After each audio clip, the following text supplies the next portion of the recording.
o presidente Lula lançou hoje o Plano Safra para a agricultura familiar e ontem para a agricultura, para o agronegócio. E aí havia uma expectativa, será que ele vai lançar prever a mesma quantidade de recursos que o ex-presidente Bolsonaro, que era ali muito ligado ao agro, eles financiaram a campanha dele, associou-se a imagem de Bolsonaro ao agronegócio. E aí, Lula vai punir o agro, vai liberar menos? Bolsonaro liberou ali 267 bilhões, mais ou menos. Lula liberou bem mais para o agro e reforçou a agricultura familiar. E o Oswaldo traz uma análise desses dados que importam muito para a economia brasileira, Oswaldo. Exatamente, Ari. Quem esperava que houvesse uma atitude menor do presidente Lula em relação ao agronegócio, até como uma forma de retaliação às tantas maldades que ele sofreu na campanha com gente do agronegócio ligada ao ex-presidente para criar boatos, circunstâncias indesejáveis durante a campanha. E o recente episódio da desconvocação do ministro da Agricultura para abrir uma solenidade lá em Ribeirão Preto, em São Paulo, da AgriShow, ele dá exatamente essa lição política de grandeza, de mostrar que é chefe de Estado, de mostrar que o agronegócio é importantíssimo para o Brasil, porque ele vende uma imagem positiva do Brasil, dos maiores produtores de grãos do mundo, e hoje também se posicionando como um fortíssimo país no campo da pecuária. E ele, o que fez, ao contrário do que alguns poderiam esperar, ele colocou as questões político e ideológicas de lado e resolveu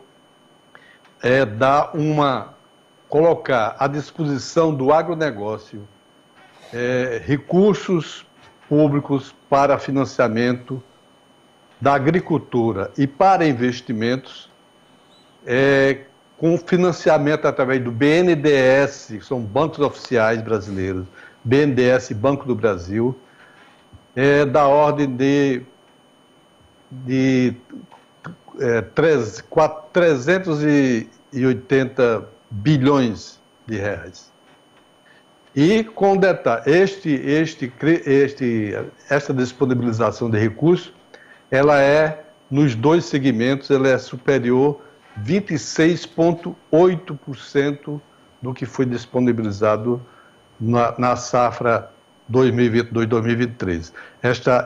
Estes recursos são agora para a safra 2023-2024, a se iniciar em 1º de julho e que vai até junho do próximo ano.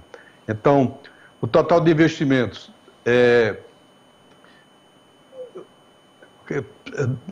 na parte de investimentos do financiamento da agricultura e da pecuária, um aumento de 26%.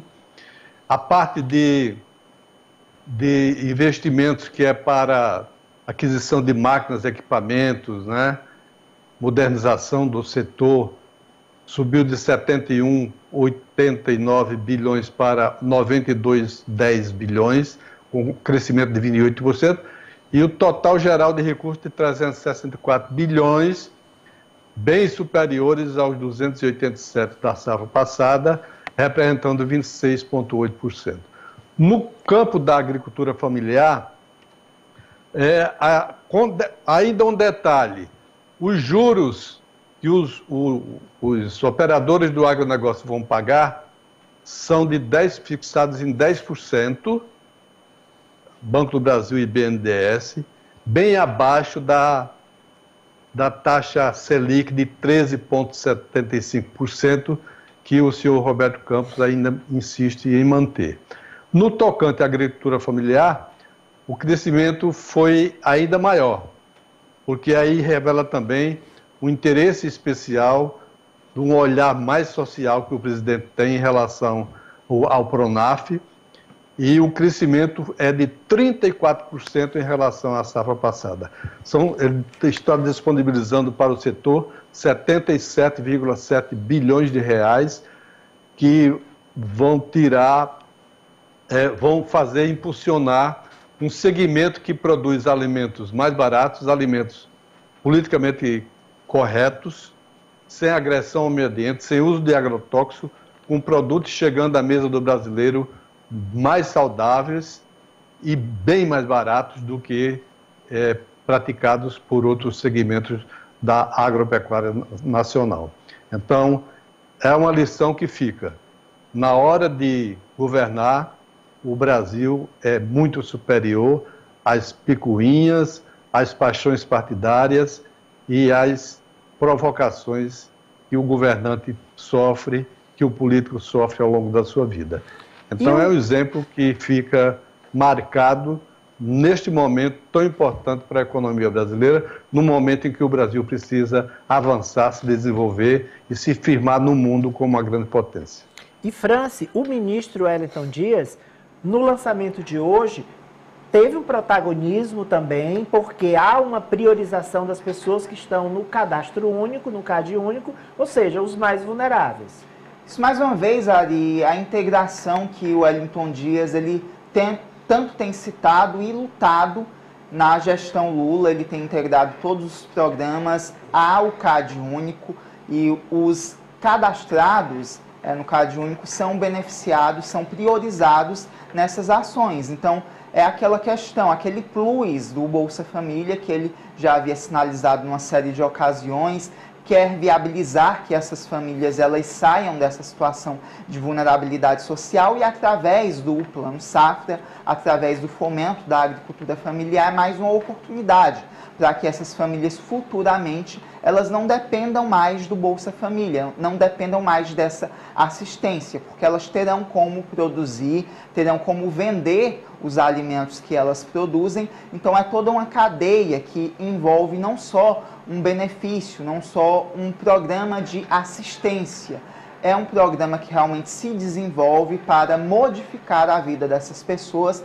para que elas saiam dessa situação de vulnerabilidade social. Porque antes, na gestão Jair Bolsonaro, apenas se dava esse benefício, não se trabalhava os outros setores. E tudo isso, obviamente, também mexe com toda a economia, toda a cadeia econômica. E o Lula, Ari, ele sempre, desde o início da sua vida política, ele foi considerado erroneamente um inimigo do agronegócio, mas os números nas gestões do presidente Lula mostram exatamente o contrário. Então chegou a hora de derrubar de uma vez por todas essa narrativa que os grupos contrários ao presidente da República sempre capitanearam, porque as gestões Lula beneficiaram e muito o setor do agronegócio, e no início do governo Lula III, isso já está bem claro, desde a indicação do Carlos Fávaro para o Ministério da Agricultura, até a luta para derrubar os embargos para a carne brasileira na China, o que Lula conseguiu, até agora também desencadeando num plano safra robusto. Então as provas estão aí. Está na hora de derrubar de uma vez por todas essa narrativa falaciosa de que as gestões Lula são inimigas do agronegócio. João? No texto do Zé hoje, ao lançar o Plano Safra, Lula dá a lição de política necessária, o Zé tem uma frase que para mim resume bem. O Brasil é maior. Essa frase resume bem. Porque o presidente realmente não é do perfil do Lula fazer esse tipo de retaliação. E além do mais, porque hoje a agricultura no Cone Sul, não estou falando só do Brasil não. Por exemplo, o Cone Sul, a América do Sul, ela produz 60% quase da soja que está no mundo, que é produzida no mundo. Quer dizer, se as coisas aqui forem mal, o mundo todo vai ter problema. E esse ano você tem um aspecto ainda mais complicado. O Brasil vai produzir bem, porque o La Niña veio pesado, teve alguns prejuízos no Rio Grande do Sul, no Paraguai, Uruguai, Argentina acabou, não teve safra. Safra caiu 45%, quer dizer, caiu o que era de lucro, o que era de incremento, né? Você teve uma produção de subsistência praticamente nessa área do do Cone Sul. O Brasil deve aumentar a produção. O setor do agro é igual ao setor bancário, são os ingratos. O setor bancário nunca ganhou tanto dinheiro como no governo Lula. E o setor de agronegócio nunca recebeu tanto benefício e a juros menores do que no governo Lula. Sempre foi assim. O problema é que tem um ranço. No Brasil, não se olha o que se recebe, se olha o que o outro recebeu. Qual é o ranço? O governo sempre apoiou os movimentos sociais e o governo sempre financiou e priorizou a agricultura familiar. Isso é uma desgraça para eles. O que é uma coisa? Poxa, como é que eu vou ser? A maioria desses grandes são derivados de empresas familiares. Mas tem um ranço com o berço de onde saíram. Porque se você pegar a Couto e Rosa, se você pegar os grandes produtores de oleaginosos, todos saíram da agricultura familiar do Sul. Mas eu não sei, parece que tem uma... Não reconhece sua origem, né? Tem essa falta de reconhecimento. Assim como os bancos. Então o que vai acontecer?